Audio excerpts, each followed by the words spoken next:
Sophia had never believed in ghosts, curses, or anything supernatural. She had always considered herself a practical person. Life for her was simple: work hard, stay kind, and everything would eventually fall into place. But life had not been kind to Sophia. 7 years had passed since her marriage to Daniel. They lived in a quiet suburban town in the United States.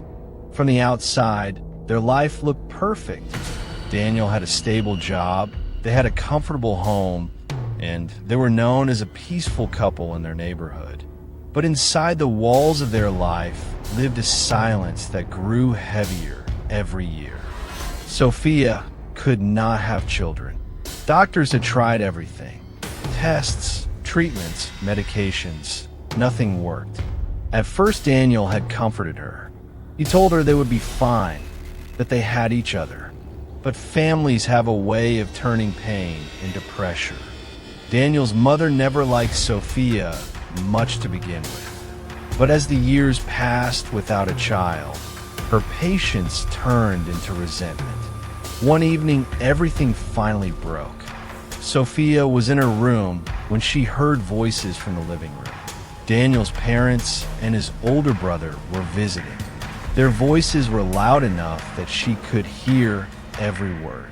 7 years, Daniel's mother said sharply. 7 years and still no child. Daniel remained silent. A house without a child is an empty house, she continued. What kind of future is this? Sophia felt her chest tighten. Then the words came that she had feared for years. You should marry again. Daniel stood up quickly. Mom, stop. Sophia might hear you. I don't care if she hears, his mother snapped. You deserve a family. There was a long silence.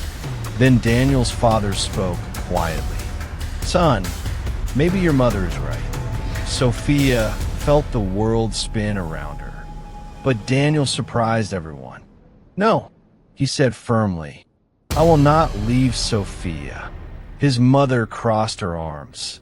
Then take her and leave this house. And so they did. Within a week, Daniel rented a house far from the city. It was a beautiful but isolated place surrounded by trees and open land. There were only a few houses scattered in the distance. The quiet there felt peaceful at first, almost too peaceful. The first few days passed normally. Daniel left for work early every morning while Sophia stayed home taking care of the house. One afternoon, while walking through the orchard behind the house, Sophia heard something strange. A faint sound. At first she thought it was an animal, but then she heard it again. A baby crying. Her heart jumped. The sound was coming from deeper in the trees. Sophia walked slowly toward it, her steps cautious. The crying grew louder. Her mind raced with possibilities. Had someone abandoned a baby? Then she saw it, a small bundle lying beneath a tree, wrapped in a thin blanket. A baby boy. He looked no more than 5 months old. His face was red from crying, his tiny hands shaking in the cold air. Sophia looked around in panic. Hello, she called out. No answer. There was no one. No car, no footprints, nothing. The baby cried louder. Sophia's heart melted. She gently picked him up. The moment she held him, the crying stopped. The baby looked at her with unusually calm eyes. Sophia felt something strange in that moment. Something she couldn't explain, but she pushed the feeling away. She carried him home. When Daniel returned that evening, he was shocked. You found him where? In the orchard, Sophia said softly. Daniel looked worried. We should call the police. They did. But the strange thing was that no one had reported a missing child. Days passed, then weeks. Still no one came forward. Eventually the authorities allowed Sophia and Daniel to foster the child until someone claimed him. Sophia named him Lucas. For the first time in years, the house felt alive. Lucas rarely cried.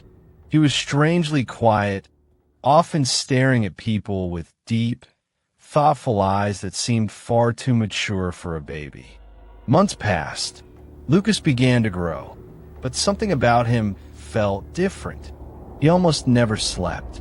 Sometimes Sophia would wake up at night and find him sitting in his crib, wide awake, staring at the wall. Other times, he seemed to be watching something in empty corners of the room. One night, Sophia woke up around 2 a.m. The house was silent, but she heard whispering. Her heart began to race. The whispers were coming from Lucas's room. Sophia slowly opened the door. Lucas was sitting up in his crib, but the room was empty. The whispering stopped instantly.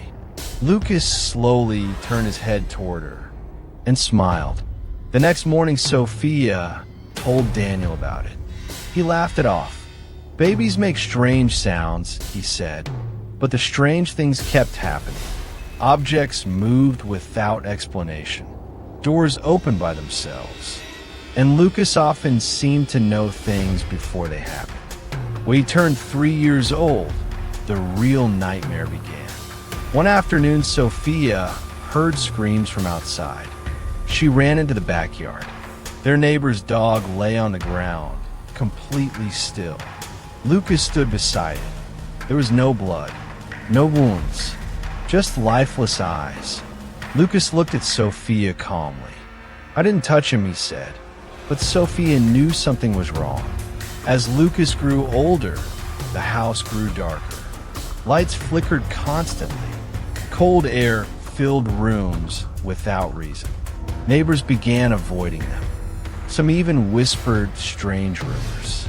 Then one night, everything changed.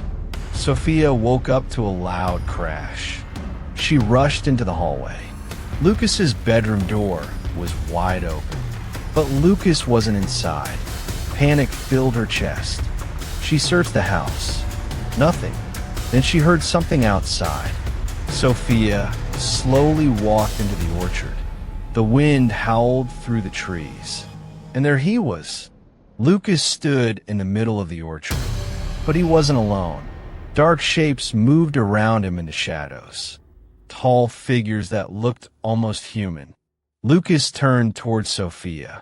His eyes were glowing faintly in the darkness. Then he spoke in a voice that did not sound like a child's voice at all. "You are not supposed to find me." Sophia felt her body freeze in terror. The dark figure slowly began to move closer.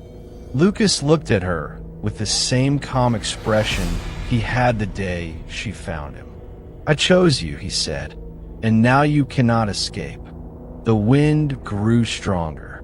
The shadows surrounded him. And Sophia finally understood the truth. The child she had brought into her home was never human.